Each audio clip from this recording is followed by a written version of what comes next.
sepeda kita tinggal. Sekarang kita ke Mekah jalan kaki.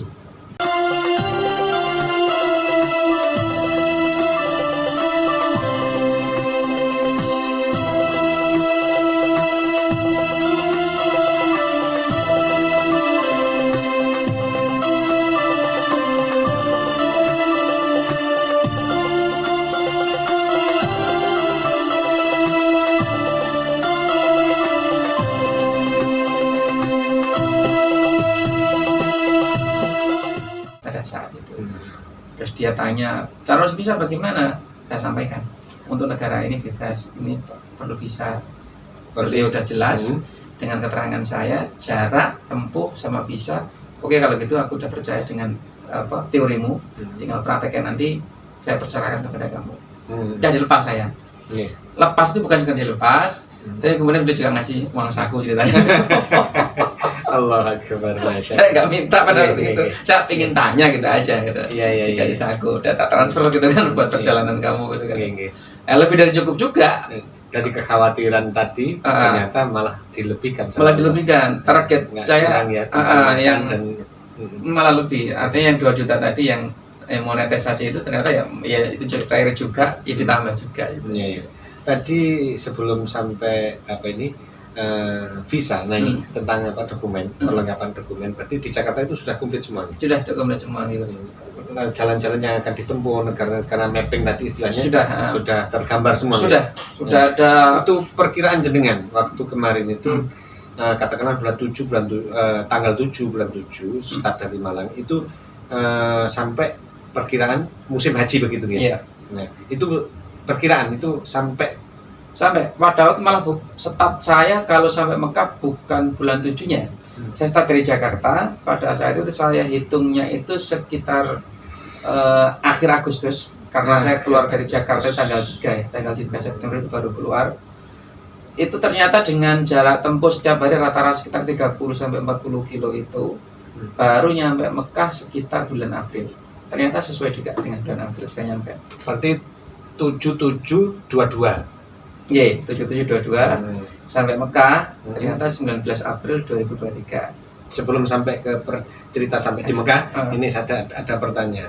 Nah, saat jenengan berangkat, itu memang tidak ada teman, artinya memang sendiri atau memang ada komunitas yang mendampingi atau apa? Enggak, saya juga bukan seorang komunitas biker, saya juga bukan pecinta goes pada saat itu. Saya berangkat dengan adanya apa, itu yang saya gunakan. Udah Bismillahirrahmanirrahim, itu saya berangkat udah pakai sepeda. Enggak ada komunitas. Sendiri nggak? Sendiri.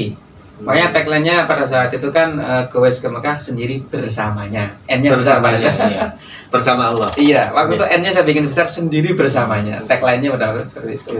Nah, tadi saya melihat di medsos itu penjenengan ketemu salah satu teman yang mohon maaf pemirsa, kemarin juga saya sempat mengikuti perjalanannya beliau, tapi sudah kelewat waktu itu, sudah di Malaysia nggih.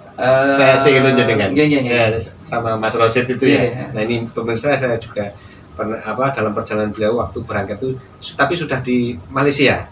Saya sempat selo itu. Nah ini tadi pemberangkatannya kan sendiri ya. Terus itu kok ketemu Mas Rosid itu yang jalan kaki ya dia. Itu ceritanya bagaimana? Itu saya ketemu pertama kali di Palembang dengan dia itu. Setelah dari Jakarta sekitar tanggal 3 Agustus tadi. 3 September. 3 September. Saya start. Kalau Kang Rasid dia startnya tanggal 17 Agustus, jalan kaki dia. Oh, jalan kaki. Jadi kita nggak ada janjian. Tidak ada janjian? Ada. Pada saat di Palembang itulah, di tepatnya di Sembawa, saya ketemu dengan dia. Posisi saya pada saat itu sakit parah pada saat itu saya. Itu sakit pertama di Palembang. Ketemu dengan dia, kemudian kita kenalan, tukar nomor HP, terus kita mengucapkan tujuan masing-masing. Saya mau ke Mekah, saya juga iya. Hanya sebatas itu ya? Ya, setelah itu kita pisah lagi, terus ketemu lagi di Malaysia. Di Malaysia itulah itu cukup lama kita berinteraksi. Dalam perjalanan ini kan luar biasa nggih, karena dengan menggunakan sepeda, otomatis membutuhkan tenaga, pikiran, semuanya dalam kondisi benar-benar fit. Nah, ternyata dalam perjalanan Allah juga memberi cobaan, yakni di Palembang tadi. Nah, ini kondisi sakit luar biasa pemirsa. Ini untuk perjalanan selanjutnya otomatis kan jauh dari keluarga, jauh, apakah jenengan juga mengabarkan ke keluarga atau bagaimana, terus mengatasinya seperti apa, itu bagaimana menyikapi itu? Ya waktu itu tetap saya kabarkan kondisi saya apa adanya kepada keluarga. Saya sakit, ya saya bilang sakit, ya agak ada sih kekhawatiran. Kemudian untuk saya pada itu bawa madu cukup banyak, itu pun habis juga, ada sekitar 2 liter kalau nggak salah saya bawa madu itu. Dan pada saat itu saya tuh kepikiran obat herbal yang simple. Indonesia kan ternyata punya kan, ya, yang ditolak itu kan. Ternyata Allah kasih juga Gus, ditanya Gus. Jadi setelah saya sembuh, itu dirawat dengan penduduk yang ada di Sungai Lilin pada saat itu, namanya Pak Suradi. Saya jalan, saya dalam hati itu, ya Allah, aku butuh obat. Artinya untuk mengatasi mungkin masuk angin, kecapean, tapi yang simple ya Allah. Dalam bayangan saya yang simple itu tadi, kalau nggak tolak angin ya antangnya itu kan itu loh. Saya ketemu, artinya dipertemukan dengan salesnya ceritanya, Gus. Masya Allah. Jadi selipan jalan, dia dari utara, saya dari selatan. Karena pada saat itu saya udah mulai agak viral ya perjalanan saya. Dia tuh balik lagi, sudah ngelihat Pak Yunus itu kan, muter lagi dia. Hanya untuk ngejar saya ceritanya. Ngejar jenengan. Ngejar saya, hanya ingin saya hello, kemudian dia memberikan hadiah kotak besar. Ya nggak tahu isinya berapa, ini yang saya butuhkan pada Allah. Dan itu habis sampai Pakistan ceritanya.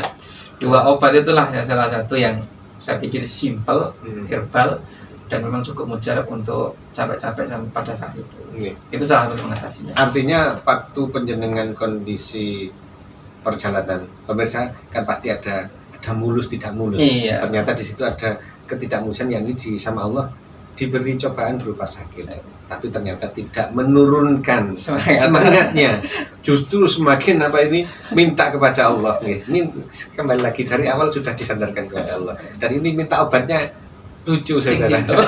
Pemirsa, simple, sederhana.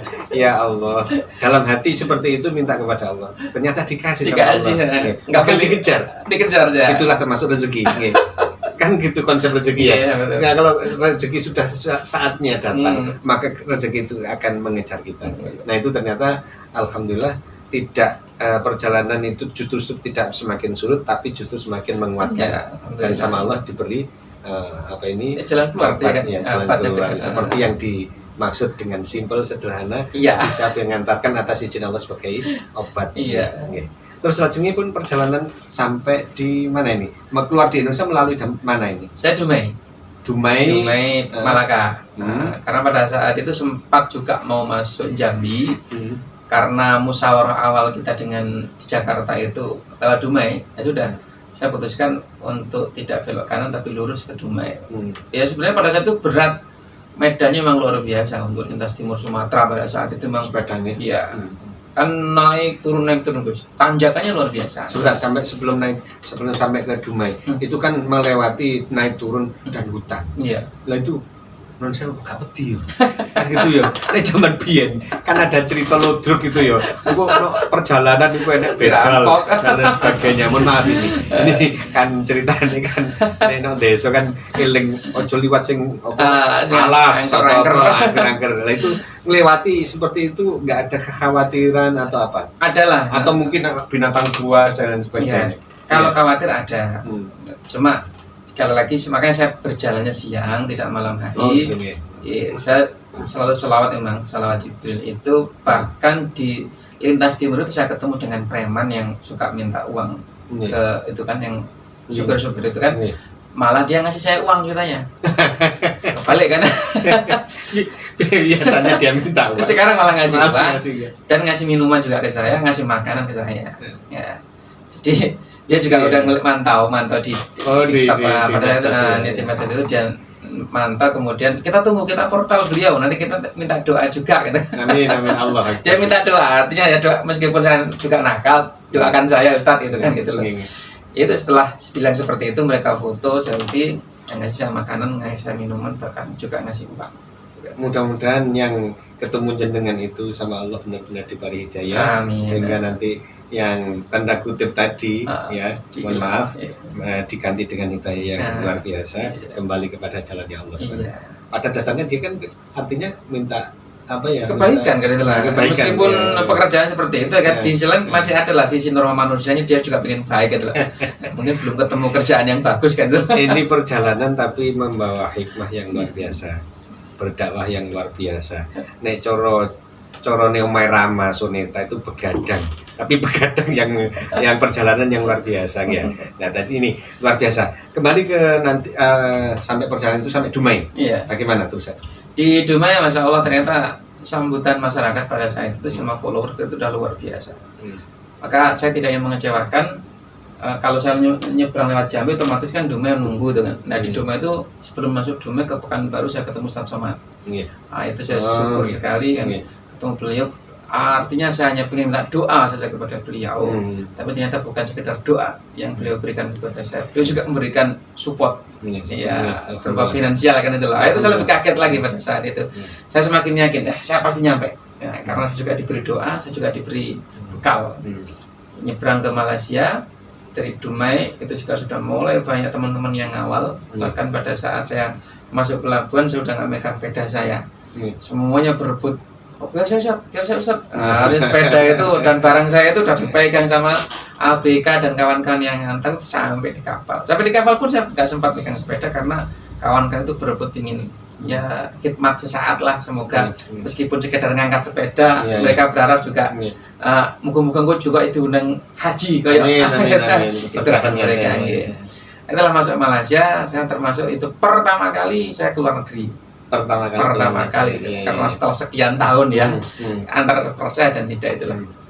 Pada saat saya turun itulah barulah oh iya ternyata aku betul-betul di luar negeri. Kenapa? Karena saya udah dikasih uang yang berbeda ditanya. Ketemu ringgit pada saat itu ya Allah bener di luar negeri. Iya. Perasaan jadian bagaimana? Yang tadi kan gini. Saya nanti makan mudah-mudahan dipenuhi sama Allah, ternyata justru malah lebih. Dan itu terbukti sampai bahkan di perjalanan cerita ini kan masih di Malaysia ya. Nah itu artinya sudah tidak ada masalah. Ternyata sama Malaysia lebih lagi ternyata baru turun. Saya ketemu sama security ceritanya. Security-nya tanya-tanya dari mana mau ke mana? Benarkah nak ke Mekah? Benar kan?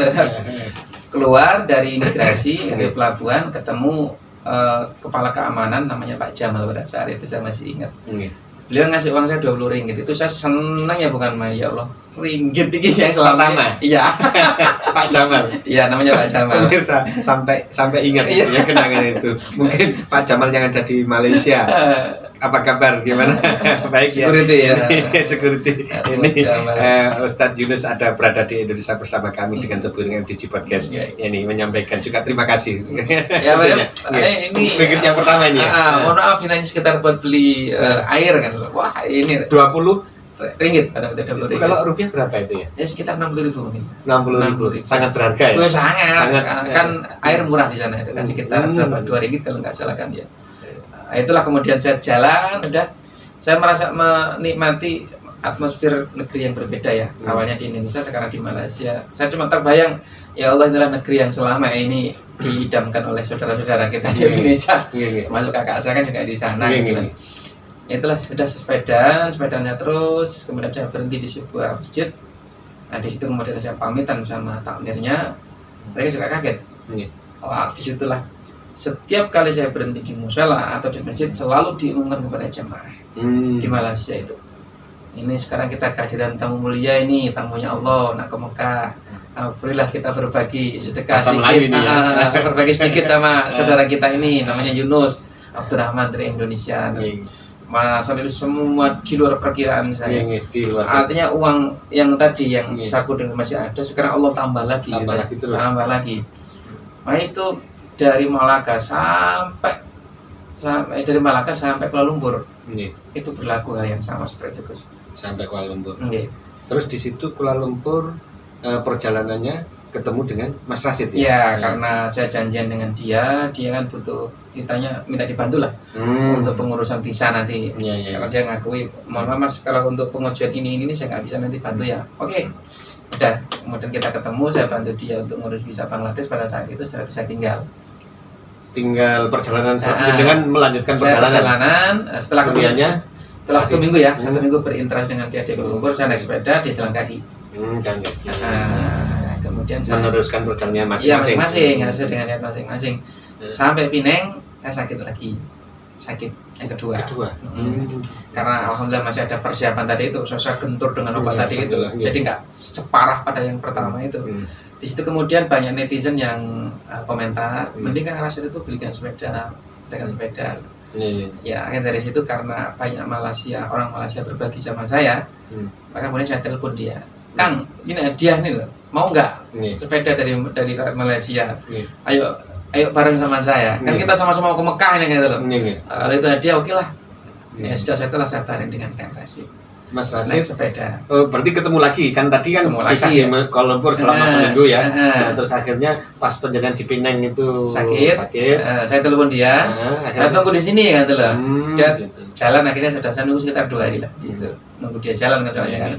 Sebentar saya tak menyapa Mas Rasid. Assalamualaikum Mas Rasid, gimana ini kabarnya?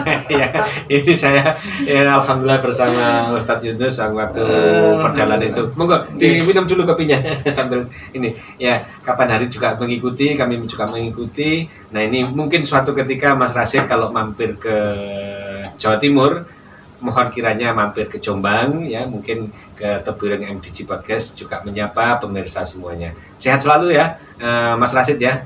Insya Allah sehatnya. Kita lanjutkan. Setelah ada keputusan penjenengan bersama Mas Rasid itu kan tadinya satu pakai sepeda. Apakah serta-merta begitu langsung menerima tawaran penjenengan? Iya, saya bilang hadiah ya. Ya intinya langsung diterima. Kemudian sejak saat itu kita bareng. Oh bareng ya. Setelah perjalanan bareng dari Malaysia ke Thailand. Itu pun hal yang sama. Ceritanya ke masjid, dari ke masjid itu ya. Coba perbedaannya kan kalau Thailand itu karena minoritas, jadi masjidnya memang jauh-jauh jaraknya. Beda dengan Indonesia Malaysia yang 5 kilo kadang udah ketemu masjid lagi kan, 2 kilo udah ketemu masjid kan. Thailand berbeda lagi. Di situ mulai ada tantangan. Ini survivalnya, istirahat dan halal food pada saat itu. Tantangannya di situ ya. Tapi semuanya itu atas izin Allah SWT tidak ada masalah. Nggak ada masalah. Karena saya juga bawa perbekalan untuk untuk masak sendiri. Saya bawa kompor juga sama gas kecil itu. Jadi jaga-jaga nanti kalau nggak ketemu halal food, berarti saya masak sendiri. Masak sendiri. Iya. Ini juga perlu diperhatikan pemirsa, kalau seandainya ada pemirsa yang kepingin mengikuti perjalanannya Ustadz Yunus, mungkin dengan sepeda atau dengan sepeda motor, perlu kiranya juga membawa peralatan yang sekiranya nanti emergency. Mungkin di pertengahan jalan, jauh dari mana-mana, makanan warung tidak ada, maka mungkin dengan cara masak sendiri. Ya, dan ternyata itu sangat dibutuhkan juga di perjalanan. Iya, karena itu kan bagian dari perjalanan ya. Alas tidur, kemah, terus alat masak, itu memang harus. Nah, setelah dari Thailand ini masuk ke mana? Rencananya ke Myanmar. Myanmar karena Myanmar masih konflik, kita sudah mencoba untuk negosiasi dengan kepala imigrasi, nggak diizinkan. Cuma saya bilang izinkan, saya hanya masuk sampai perbatasan Myanmar itu aja sebagai syarat. Oke, that's no problem, nggak masalah kalau kamu sekedar masuk ke perbatasan. Tapi kalau sampai ke sana, mohon maaf, kita nggak dikasih izin. Ya udah, saya sekedar di situ pertama ambil foto, sempat live sebentar, cukup lama sih, sekitar 40 menit saya live di Myanmar pada saat itu. Kemudian keluar lagi.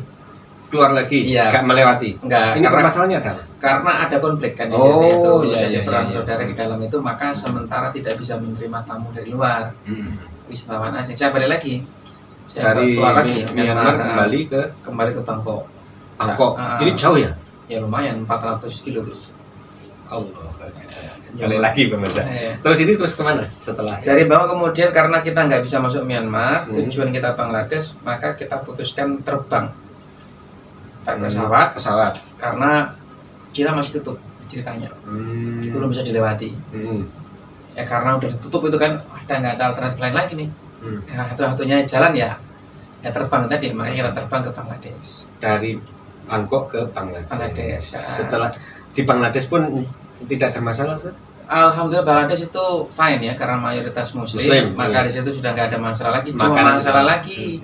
Masalahnya kita nggak diterima di India, itu masalah lagi. Artinya setelah perjalanan di Bangladesh tidak ada masalah, masuk ke India.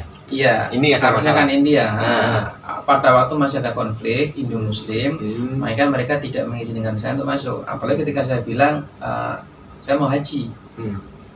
You're Muslim, ya saya Muslim. Oke, setelah India mau kemana kamu? Saya bilang Pakistan. Udah, ketika saya sebut Pakistan langsung ditolak. Iya. Ada aja alasannya. Yang kurang ini, kurang itu, sampai 4 kali pengajuan ditolak. Tetap ditolak.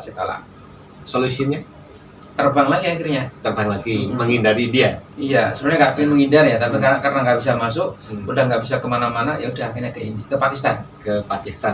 Ini pesawat lagi. Pakistan. Iya. Kalau Pakistan ceritanya? Dari Pakistan baru kita datang di Islamabad, Iya. dapat kurang lebih 2 atau 3 hari kemudian kita disambut dengan bom bunuh diri. Berita nasional kan di Karachi, jauh sebenarnya Karachi Islamabad itu. Bom bunuh diri ternyata berkali-kali pada saat itu. Maka di Pakistan itu bisa dibilang kita nggak banyak goes karena kita betul-betul dijaga. Pokoknya 2 orang dari Indonesia ini jangan sampai goes gitu aja. Dari kedutaan Islamabad kita ke Lahore itu sudah dijemput dengan pengawalan yang cukup ketat. Artinya jangan sampai orang ini lolos kemudian sepedaan ya. Dari Lahore kemudian kita ke Karachi juga dikawal lagi. Yang awalnya dikawal 1 orang sekarang dikawal 3 orang. Ini yang mengawal dari Ya, pemerintah dari Indonesia? orang Pakistan sendiri ya. Orang Pakistan. Pakistan sendiri pada saat itu yang tidak mengizinkan kami untuk goes. Hmm. Dari Lahore Untuk keamanan ya? Iya, untuk keamanan. Karena pada saat itu berkali-kali ada bom bunuh diri. Hmm. Dari Lahore ke Karachi, disitulah kemudian kami diputuskan untuk diterbangkan. Karena nggak bisa masuk ke Iran. Padahal itu kita udah dapat visa Iran sebenarnya.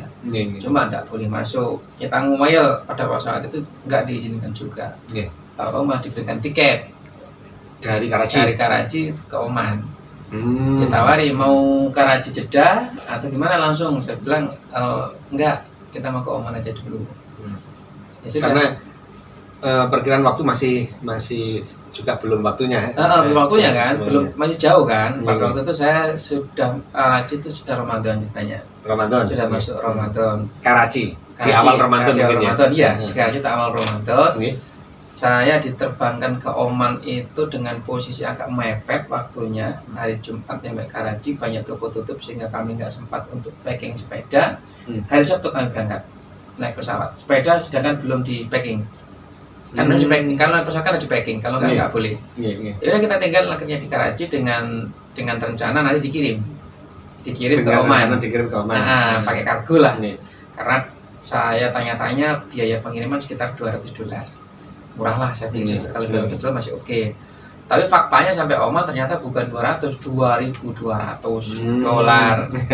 33 juta Indonesia. Ya karena begitu mahalnya biaya pengiriman, maka kita putuskan dah, pada kita tinggal. Sekarang kita ke Mekah jalan kaki. Sudah. Tadi tidak sempat untuk mengepak sepeda yang goesnya ini ya. Akhirnya dari Karachi tidak membawa sepeda ke Oman. Dengan memutuskan jalan kaki. Begitu nih. Iya. Nah, di Oman. Dari Oman ternyata dengan realnya juga jalan kaki. Iya. Nah, itu kan sudah masuk bulan awal Ramadan gitu. Iya, Ramadan. Nah, ini untuk menyikapi kondisi, mohon maaf, di sana itu kan ekstrim ya, seperti di awal diceritakan naik kuda di gurun Sahara tadi ya kan, ternyata juga tidak naik kuda, justru malah jalan. Ya. Ini apakah seperti yang dibayangkan waktu kecil itu? Enggak juga. Gimana? Apakah enak atau enjoy atau justru malah sebaliknya, ekstrim udara atau bagaimana? Karena dari awal kita sudah pesan, artinya pokoknya perjalanan jangan sambat itu, jangan mengeluh itu aja. Maka dengan kenyataan yang ada pada saat itu kita jalan kaki, ya sudah kita nikmati. Meskipun secara suhu tinggi ya, ekstrim, 45 pada saat itu cukup panas. Maka kita putuskan bagaimana agar tetap jalan tapi nggak kepanasan dan nggak batal puasa. Setelah hari pertama itu saya tepar, hari kedua saya jalannya malam hari. Sebentar, pertama gimana maksudnya? Itu kan hari pertama saya jalan, karena masih semangat sama Kang Rausid. Wah, dari pagi sampai siang kita jalan terus. Pagi siang? Iya. Dengan suhu yang pada waktu itu kan pergantian musim, dingin ke panas. Itu malah masih ekstrim itu ya? Pagi belum, giliran baru duhurnya itu, pada duhur itu ekstrim luar biasa. Plus angin biasanya? Iya, betul. panas luar biasa. Pada saat itu saya salah memutuskan tetap jalan. Pada waktu tetap jalan, ternyata nggak ketemu masjid. Tidak ketemu masjid. Itu baru 12 km baru ketemu masjid. Kalau pagi 12 km masih oke. Tapi siang hari 12 km itu Masya Allah. Dengan suhu yang seperti itu. Iya. Udah mau batal puasa juga nggak ada air. Kan ya rugi juga. Kalau sekedar makan kurma juga tidak menghilangkan haus. Ya sudah, kita tetap jalan, tetap puasa yes, dengan berkali-kali istirahat. Dan itu ada pertama. Maka malam hari kemudian bro, saya musyawarah dengan Kang Rosyid, kalau gitu besok pagi kita jalan pagi aja, siang istirahat, malam baru jalan. Tidak ada jalan siang. Oke. Yaudah, sejak saat itu kita jalannya malam hari. Pemirsa, luar biasa. Yang dibayangkan dulu waktu sebelum berangkat, Ustadz ini kan membayangkan di gurun Sahara, bawa kuda, bawa ini ya. Tapi ternyata jalan kaki. Mencoba ekstrim ya, dengan udara yang ekstrim, jalan kaki. Ternyata luar biasa. Okay. Karena kondisi juga masih awal puasa, sehingga akhirnya juga harus memutuskan tidak dilakukan perjalanan siang, sehingga memutuskan untuk perjalanan pagi. Coba pemirsa, ini jenengan jangan digambarkan seperti di wilayah kita Indonesia ya. Kalau seandainya kita 1 kilo 2 kilo ada warung, ya, ya. ada air mengalir, ada pohon, pohon itu ya hijau ranau. Tapi mohon maaf pemirsa, kalau di sana seperti yang diceritakan Ustadz Yunus tadi, itu gurun yang benar-benar berbatuan yang panas sekali, tidak ada masjid. Belum ketemu warung, juga belum ketemu pecel yang jelas ya. Tidak ada pecel ya. Pohon aja nggak ada, berarti itu untuk berteduh nggak ada. Terus perjalanan setelah memutuskan di pagi sama malam, itu artinya sudah tidak ada kendala lagi perjalanan itu. Tetap ada. Kendalanya itu makan. Karena kita sempat jalan di daerah Tahla kalau pada saat itu. Kita berhenti di sebuah masjid kecil, mushola kecil yang memang untuk musafir. Di lingkungan itu nggak ada rumah. Di lingkungan itu nggak ada rumah, cukup jauh. Seperti yang jenengan bayang tadi waktu masih di Indonesia ya, waktu kecil gurun Sahara tadi ya, benar-benar gurun Sahara, ada masjid di tengah-tengah. Iya. Gimana ceritanya? Wah, saya merasa sesuai dengan bayangan masjid di tengah gurun ketemu. Tapi nggak ada rumah, nggak ada warung, otomatis kan uang nggak laku. Nggak laku lah. Pada waktu di masjid itu ada air sama kurma bisa disediakan sama warga sana. Saya pikir cukuplah ini untuk buka dan puasa gitu. Air sama kurma aja. Saya masih punya mie pada saat itu untuk ya bertahan. Kang Rosyid sakit ceritanya di situ. Karena udah 2 hari nggak ketemu nasi kan ceritanya. Sakit, masuk itu angin di dia. Siang hari. Itu iya. Kita waktu itu sore hari. Terus dia sakit, akhirnya kita putuskan berhenti di situ sama istirahat di situ ya. Selama 2 malam. Lor Kidul pemirsa. Iya. Tidak ada warung, tidak ada apa. Yang temannya yang namanya Kang Rosyid tadi sakit. Bagaimana solusinya? Monggo kita dengarkan. Malam kedua kita itu sebelum malam kedua siang hari asar itu karena saya juga dehidrasi tingkat tinggi. Saya setelah sholat asar itu keluar dari masjid. Saya pikir nggak ada orang kan. Saya bebas teriak sekencang-kencangnya, saya minta semangka. Artinya saya teriak, ya Allah, semangka ya Allah kan. Sebentar. Kalau di sini mungkin bisa didengar pemirsa ya. Ya apa ini tonggo-tonggo aku butuh semangka mungkin akan muncul ya. Tapi ini di gurun pasir.